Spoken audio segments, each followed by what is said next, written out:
Friends, నేను Shailaja Patibandla. Friends, ఇది మహారాష్ట్రలోని ఔరంగాబాద్ బేలూరు గ్రామం అనమాట.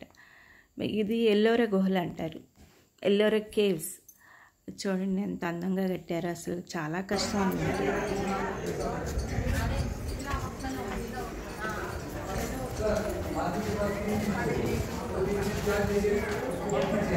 ताकत चाहिए, पैसा चाहिए। और हिंदू धर्म में हर चीज़ के भगवान, जो कोई बुद्धि की देवता गणपति है, जो कि शुभ काम करते हैं गणेश जी की आराधना करते हैं। ये गणपति निकाला, ये ताकत चाहिए, महिषासुर मर्दिनी है ना, ये शक्ति की देवता है।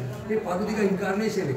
पार्वती के 64 रूप होते हैं, उसे 64 योगिनी कहते हैं। यहाँ पर पार्वती ने वो बफेलो को फेस काट करके बाजू रखा है, उसमें जो राक्षस निकला उसको त्रिशूल से मारा। ये शक्ति का काम है, शक्ति है वैसा अपने आप आता है।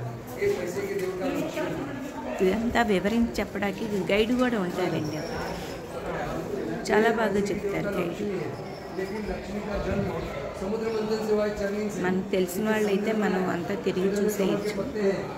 ఒకవేళ తెలుసుకోవాలి అనుకుంటే మనం గైడ్ని పెట్టుకోవచ్చు. బాగా చెప్తారు వివరించి గైడ్.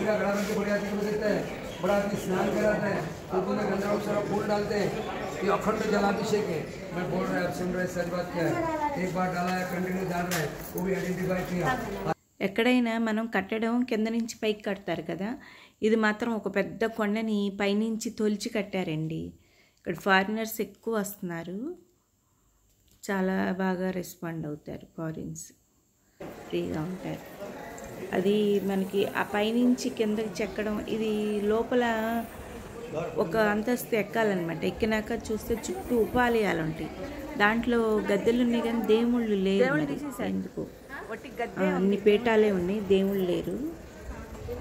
ఇది పైనుంచి కిందకి చెక్కుకుంటూ వచ్చారండి, కొండని తొలుచుకుంటూ చెక్కారు మొత్తం విగ్రహాలు ఇవన్నీ కూడా.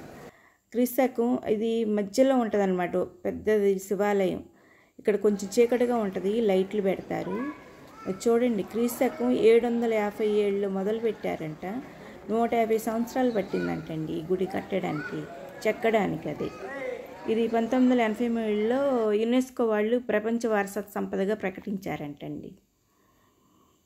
చూడండి, మొత్తం కొండంతా చూస్తే ఒక రథం ఆకారంలో ఉంటుందన్నమాట. ఎంత గొప్ప కదా ఇవన్నీ. ఈ న్యాచురల్, బయట వైపు ఏమో న్యాచురల్ వాటర్ ఫాల్స్ ఉంటాయి. చూడండి అసలు ఎంత చెక్కడాలో, ఎంత శిల్పకళా వైభవం మొత్తం. కానీ ఇద్దరు ముగ్గురు కలిసి వెళ్ళాలండి, లేకపోతే కొంచెం కష్టం. అక్కడ బయటేమో న్యాచురల్గా వాటర్ ఫాల్స్ అవన్నీ, పార్కులు చక్కగా బాగుంటాయి అన్నమాట. కరెక్ట్గా అప్పుడే వర్షం పడింది, ఇంకా బాగుంది, చాలా బాగుందన్నమాట. అక్కడ మాత్రం అట్లా బ్యాచ్లుగా వెళ్తే మనకు చూడడానికైనా బాగుంటుంది. ఓకే ఫ్రెండ్స్, ఇది కానీ మీకు నచ్చినట్లయితే ప్లీజ్ సబ్స్క్రైబ్.